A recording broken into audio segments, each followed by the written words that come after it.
morning. It is Tuesday, August 3rd. I am independent journalist Georgia Fort in for Ben Dixon, who hopefully will be joining us later on in the show.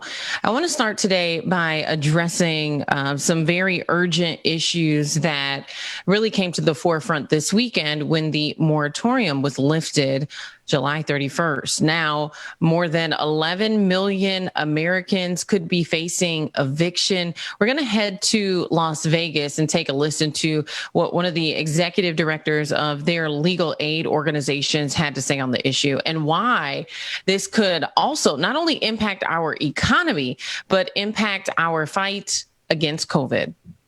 We can't work, we can't pay. If families are forced to go to a shelter or double up, you're risking more exposure. Doing it when the Delta variant is out of control is a really bad idea. But lifting some state-level eviction bans last summer, say researchers, led to more than 10,000 COVID deaths. And Dr. Mack, I know that we've talked extensively over the last week about this Delta variant, about those who are vaccinated but not wearing masks, spreading the disease. And now when you start thinking about adding to the mix, not only kids going back to school, but this possibility of mass evictions and what that could mean of people gathering in close proximity in shelters. It sounds like we are getting all the ingredients for the recipe of disaster. Yes, for disaster, because again, you add to that the fact that we're now entering into cold and flu seasons, and as people are talking about, the experts are saying that this variant is easier to be transferred than the common cold. So now imagine that you have nearly 11 million people evicted, no place to go. What are they going to do? And the problem, one of the problems I have, it is a very complex issue from one hand of maybe small homeowners who may have leveraged their equity in their home to try to get ahead. That's one side of the coin. So you can look at the financial aspect of it, but I think what reigns key is this is a moral issue, not an economic issue. Of turning people out, away from their homes in the middle of a pandemic. Well, let's not even call it the middle of it, but let's call it a second phase of it. So even though, and in my own thoughts, I've looked at it from an economic standpoint of saying, look, when they set the moratorium, when they set the eviction situation up, that it would last through this pandemic. I think that when lawmakers originally set that up, people felt that by this time, we'd be beyond it. Well, obviously, This virus is mutated. It's come again. And so for the Supreme Court to uphold the original deadline of the eviction notice, and then for the Biden administration to now push it on and say, well, the Supreme Court said that. Well, Biden, you need to remember, you were Lazarus. Black folks pulled you from the jaws of death. So again, let's not make this an economic issue or a political issue. Make it a moral issue to the very constituents that pulled you out and gave you that Oval Office. So that's part of that's the other side of the equation that has me troubled with the Biden administration right now and the Democrats as a whole. Yeah, and I don't know if you guys saw there on the screen, but more than $11 billion has been allocated in federal funds to assist people in saving their homes, in being able to to basically avoid eviction. Right? You have funding available to help people catch up on their rent, but only $3 billion of that has been used. And so basically, what we're finding out is that people don't even know that this funding exists. People don't even know that they have access to this funding. All they have to do is apply for it. And so I want to encourage people because, we're probably only one or two people removed from those who are affected by this to research how to apply to this funding. And if you know someone, go on ahead and pass along the information because although it is up to states, right? This is a federal law. The federal eviction ban was lifted on July 31st. Now it's up to the states to enforce it. So you have some states who are giving people an extension, some states who are saying the time is now, you got to pay up or get out. And so if you do apply for that federal funding, what it does is it pauses your eviction. So you cannot be evicted if you have a pending application into the federal government for this funding. And there is a ton of money left. The only problem, Dr. Mack, is people don't know that it's available. People don't know that it's there. Look at that, 47 billion approved, right. Only 3 billion distributed. And see, I would look at this both ways. Not only should we help renters to understand that these funds are available, but also the landlords. So if the two of them worked in concert, because if I were a landlord and I knew that this fund, let's assume that I was a landlord and I had 3 properties that I leveraged my home equity, my current home equity into to get 3 properties so that I can try to get ahead in life. And now I'm looking at a situation where renters are not paying. But if I know that the money is available, I'm going to work with the renters also to try to get those applications in to get that money approved so that they can now help me. The renters are being helped out, but the homeowners and the landlords, now they too can work in concert with their renters to make sure that they get this money. Because again, if it's in everybody's best interest, and we're talking now just from an economic standpoint. But again, even if I had owned a large complex of renters and I knew people had fallen behind on their renters and I know that this funding is available, versus me as a landlord putting the responsibility solely on the renters, which they have their portion too. But if I'm working in my best interest, I'm too going to get those applications together. Now I can meet with the renters and say, look, together we need to sign this and get this in so that you can get assistance. We don't have to worry about eviction. So everybody could be working in concert, because the other thing that we have to remember is even when those PPP loans came out for small businesses, a lot of those small businesses who were applying were being rejected for whatever reason. Then we're watching organizations like the Ivy League schools, Harvard and the likes, they're getting these PPP loans, when in fact their endowments are so incredibly great. So there's a lot of nooks and crannies, shortfalls that occur. If it's about whether or not people know about it, the renters can have a responsibility, but trust and believe, if I were a landlord and I knew that these funds were available, I too would be working in concert with my renters to get this. Right. So not only is it the problem solved economically, but more importantly, the moral issue of evicting people with this new Delta variant coming out doesn't ride on my conscience as a landlord. Yeah, me either. And I think when you look at the fact that these are not irresponsible people who just decided to not go to work, not pay their rent. I mean, when you think about how people really ended up in this predicament with all the furloughs, with the lockdowns, this was not something that people chose. This is something that happened as a result of government issued lockdowns for the safety of everyone. And so it just doesn't seem, to your point, moral to be pushing people out of their homes, especially when this pandemic is not over yet. And I want to turn now to Representative Cori Bush, who has been advocating on this issue, because she says that she actually has been impacted by homelessness even before the pandemic. And so for some of these lawmakers who have no idea what it's like to be homeless, who have no idea what it's like to couch hop, who have no idea what it's like to sleep outside or sleep in your car, and then add having kids to that, and you're dragging kids along with you in these situations. Some of these lawmakers who are pushing for this or not standing up to put protections in place, it's easy for them to do that because they don't know what it's like.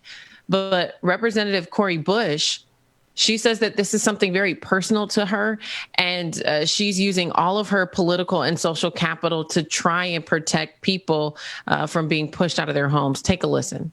I'm joined now by that member of Congress who has been sleeping outside the Capitol since the House went home, Congresswoman Cori Bush, Democrat from Missouri, who's experienced housing insecurity herself. Congressman Bush, great to have you. And why this is not an action that every member of Congress would take every day.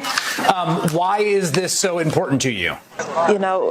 I am just a strong believer in, first of all, humans helping humans. That's how I ended up out of the situations that I was in. Someone reached out, someone helped me. My family was there for me, and a family friend helped me get out of that situation. But then also I know what it's like to have to walk through every single piece of what happens when an eviction is possible in your life, and then what happens when you are actually evicted, and what that does to you emotionally, physically, mentally, what it does to your family. Like, it is actual violence on a person, to be evicted. And I don't wish that on anyone. I said when I ran for office that if there is anything that I could do to prevent other people, especially the people of St. Louis, from going through what I went through, all of those hardships, I would do it. I would put myself out there and do it. So here we are. She's sleeping on the steps of the Capitol to really make a point, but it shouldn't take that. Right? We should have protections in place just because we're still in the midst of a pandemic. This pandemic isn't over yet. And Georgia, think about this. When the subprime mortgage hit, America was quick to bail out the big banks, the big corporations. When the pandemic hit, America was quick to bail out the big corporations, the airlines. They were very quick to do it. I get all the ills, and my mother and I talked about this situation, and I think all of us recognize that not everybody is in a situation. There are some people who, on the other side, as renters, are clearly going to take advantage of this system. I get that. But trust and believe, there were big corporations that took advantage of the system. And what did we do? We came right back and we bailed them all out.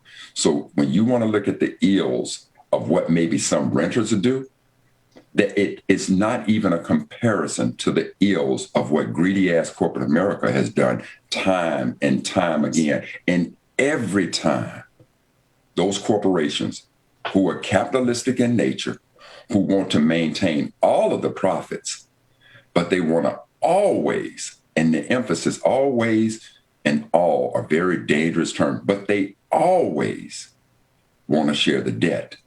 They want to become socialists when it comes to their debt. And so now in a situation where you listen to the representative talk about her own personal experience, when the Biden administration knew that this was coming, they knew what the Supreme Court was going to do. How much effort did the Biden administration, and then they say some Democrats left. Some Democrats. I look at all Democrats because right now, look at who is in charge, who has the power to affect this so that these people are not displaced from their homes.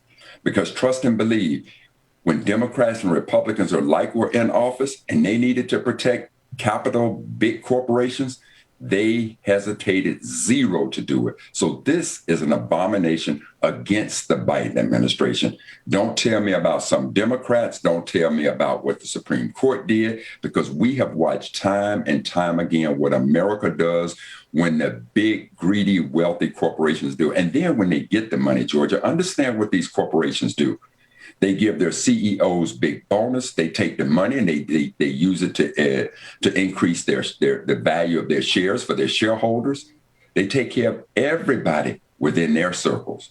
But now we have an opportunity to take care of ours, just the average everyday American. And now Democrats and members of Congress can't seem to get this through when they knew that this deadline was coming at the end of July. It is a absolute sham. It's a shame. And the Democratic Party needs to be held accountable, because trust and believe, if negative 45 was in office and this happened, we'd be screaming racism to the top of our lungs. Well, we need to be screaming accountability to the Biden administration to the top of our lungs behind this situation.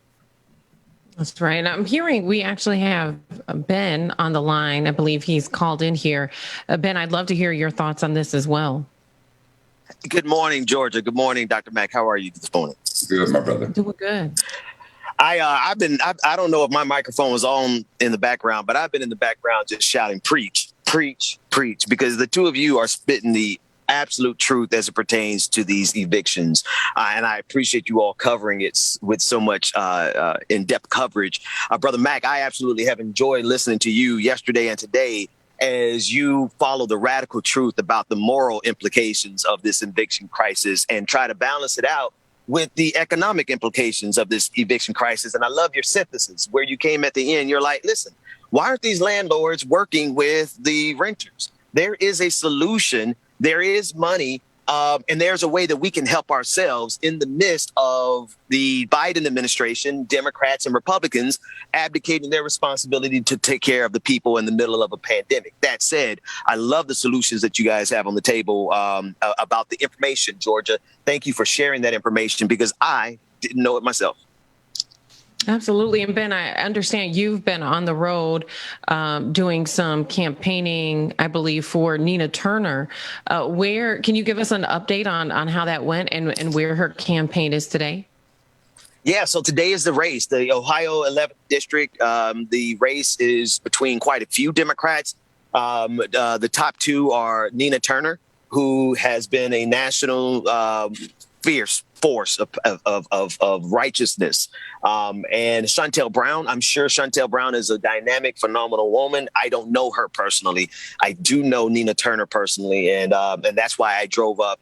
I wasn't getting in one of those airplanes for during this Delta variant, to be honest with you. So I drove up and we campaigned and we canvassed and I got a lot of beautiful photos. It was such a great energy in the 11th district of Ohio. Maybe I was feeling nostalgic because I found out that's where my entire family comes from. So while I don't personally live in the 11th district, my grandmother and my grandparents on both sides, my mother's side and my father's side, met and married and had children and were buried through the 11th district. And wow. And I went to a family reunion. It was an impromptu. They threw an impromptu family reunion for me and a birthday party for my uncle. And everybody there, with the exception of one, supports Nina Turner. Well, they all support Nina Turner. One had an issue with Nina. And I think it's an issue that's pertinent to this race in a very significant fashion. She said she was worried about Nina. She said she didn't like to see Nina out there talking as fiercely as she does because she recognizes that's the Cleveland in her. She said the Cleveland black women don't play no games. But there's a price to be paid when you speak like that. And she's just been so nervous for Nina Turner.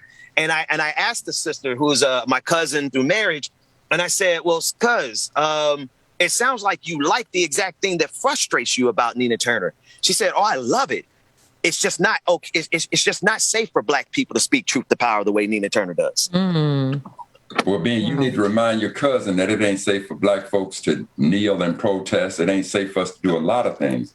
And because you and I both love that movie 300, remember what the wife said to her warrior husband: either come back with your shield or come back on the shield.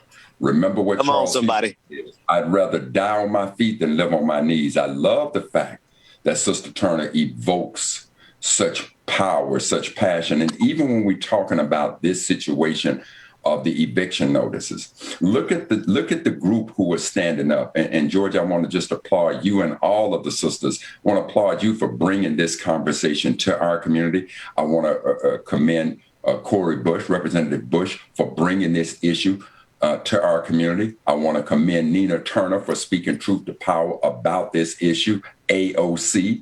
Why is it that we're seeing, it's not a surprise to me that we're seeing sisters who bring not only thoughtfulness and leadership, but bring a moral courage to this situation that we're in. And so, Ben, one of the things I'd like for you to do is, that I got introduced to Sister Nina Turner on this program, and I want to thank you so much for introducing me to her. And as a result, I made a pledge to her campaign. I think it was a maximum pledge. So they've been sending me email.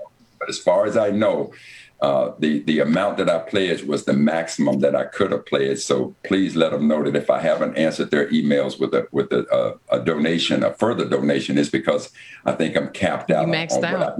Yeah. Hey, no, they know, and actually we laughed about it.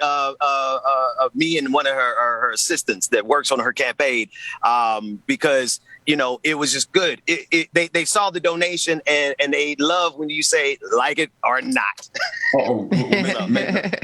Make no mistake about it. And to understand, when a sister is speaking such truth to power. So to your cousin about what she's concerned about. Let me finish how the conversation ended, because I didn't leave it there with my cousin. Towards the end, at the end of the conversation, they all glowed. They all were like beaming over the fact that a sister who's so righteous from Cleveland, from the 11th district, from the soul of Cleveland. I mean, Cleveland is black as it gets, man. There was so much energy there and the history there. Dr. Mack, we're going to probably talk about 3 or 4 hours about the conversation I had with a white historian who understood the nuances of Juneteenth, but somehow managed to vote for Donald Trump. We got to have that conversation one day. But everybody in that city that I talked to, they understood, including my cousin, that Nina has a job in front of her, which is to speak truth to power, even the power structure of the Democratic Party. And that's what they were afraid of. But how many times, you said it, how many times in history has our family been afraid and our family members and our ancestors been afraid, but they stood? Absolutely. Right. Absolutely. And the thing that I absolutely adore, I'm sorry, George, but the other thing I want to say, Ben, is, it's one thing for people to reach out to you and ask for donations, but I had a chance to actually speak to Sister Turner, and she asked me, how did you come to find out about me?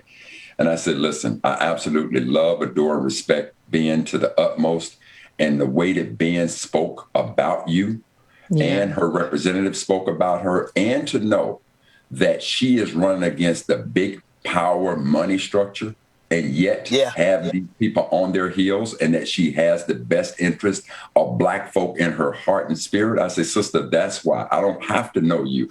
I just got so much respect for him. And when he talked about your body of work, I knew that it's one thing to just simply talk about it. It's another thing to move to action. And very few times can I hear about a sister like Nina Turner, and it moves me to action. She moved me to action, and please, I wish her all the best. Not only wishing her the best, but I gave her my best. So, well, and what I was going to say too is in moving to action, I think, Ben, we've seen you move to action in driving across the country to support her. And I understand that you have, relatives that are from the area, but ultimately, she won't necessarily represent you. And so I'm just curious if you can share with us, what is it that compelled you to drive, several hours to her city, to show up for her, to canvass for her? What is your why and why you're showing up for Nina Turner? And I think in sharing that, it will help the audience have clarity on why they should get behind her too. Oh, man. Georgia, thank you so much for that question, because it really crystallizes rather. I know personally, in a microcosm kind of way, because what I do with this show and what everyone is experiencing and what I do on Twitter and my platform, Georgia, heck, you're a high profile flyer. You fly high too. And as you fly at these altitudes, Brother Mack, you fly at this altitude. When we fly at certain altitudes as Black people, we confront wickedness in high places. I'm not going to say spiritual wickedness, because these are real people we got to talk to. They're wicked people in high places that come after you to destroy you. And then I started feeling sorry for myself, but then I saw what they were doing to Nina, and I just reached out to her because we hadn't talked in a while since the 2020 campaign, and she just, not to share all of her personal stuff, but I just heard the sincerity, and I heard the conviction, and I heard that she was going through way more than I could ever imagine. And I'm asking myself, why is she putting herself in this line of fire like this? And it's the same reason I do it. The same reason you do it. It's the same reason you do it, Brother Max. The same reason our ancestors did it. It's because it's necessary. She's putting her life on the line because it's necessary. And she's flying at an altitude where she's taking incoming fire from everywhere. She's taking it from the Democratic Party. They're questioning her Blackness. One of the first ads I saw in Cleveland was an ad attacking her because she did not consider her vote for Joe Biden to be something she could be excited about. but she voted for him anyway because she knew we had to get rid of Donald Trump. But it was not good enough. There are ads all over Cleveland making it seem like she's not sufficient because she didn't support Joe Biden enthusiastically. I didn't support Joe Biden enthusiastically. I voted for him, and I lost a lot of support because I did. That said, we are dealing in a time in history where black folks are having to distinguish themselves from the Democratic Party in a substantive fashion. And Nina Turner is one of the only black people who said, well, hell, I'm up for the challenge. So that's why I support her. Absolutely. And Ben, even when I spoke to her, I too felt that speech. First of all, I trust my gift of discernment. And just from listening and then researching just a little bit about the sister, let alone speaking to her, you feel that truthfulness in her. And there are very few politicians, very few. And I like to say that I don't think that Sister Turner is a politician. I don't think that Representative AOC is a politician. These are states ladies. These are people who care about the people. So I'm not going to call them politicians. I know a lot of sorry-ass politicians who will do and say what they need to get into power. These are states ladies. AOC, Sister Bush that we just heard, Sister Turner, people who care about it. And do not forget, Sister Bush, we just sat there and watched that clip of her. Now that she's elected, could very easily be sleeping in the comforts of her home, but instead she remembers what she ran on. She remembers her experience, and she brings that to her leadership. That is the exact embodiment of what I heard with Sister Turner that just pulled my soul and said to me, Carl, I know hypocrisy when I see it. So it's one thing to talk about it. It's another thing to be about it. And so, again, as Sister Ford said, I so applaud you for making that 10-hour drive from, I'm assuming, however long it was, but I certainly applaud you for making that drive. I know what it was to get up and do it. And I just thank you. And please give Sister Turner all of our likewise. And Georgia, before I get out of here, I want to thank y'all for keeping me company on a lot of the trip, the 2.5 hours that you all sit in the show and do what you do. It's the best way to ride in the car. I tell you that much. So Georgia and Brother Mac, thank y'all so much for holding it down. Much love, Brandon. Thank you for creating this platform. Really quick before you go, how can other people support Nina Turner? I know it's not too late. Well, you know what? The campaign is, the election is today. If you're in the 11th district, if you know someone in the 11th district, if you got somebody who knows somebody that knows somebody about something about the 11th district, hit them up on social media, text your cousins and them. I'm texting all of my cousins. I got like 40, 50 cousins in the 11th district. I'm texting them all to get up and go vote. I hope everyone can do the same. Thank you so much, Ben. And we are on the clock. Ben, as you can hear, is still on the road, so we're filling in for him. And up next is Anoa Chonka. So stay around for more on The Benjamin Dixon Show.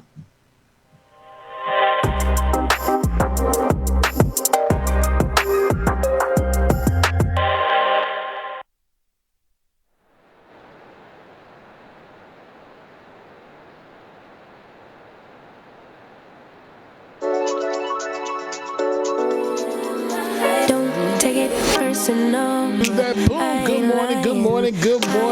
Welcome again to the Benjamin Dixon Show, y'all. Welcome. We hope y'all enjoy the show thus far. Shout out to Georgia, Fort, and Dr. Mack in the building holding it down. Make sure that you stay tuned. Sister Anoa Chonka is coming up next, y'all, followed by Liking It Not. So stay tuned. Good morning.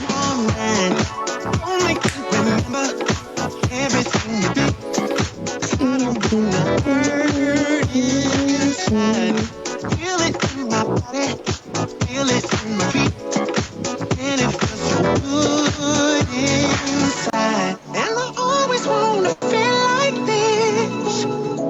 I close my eyes and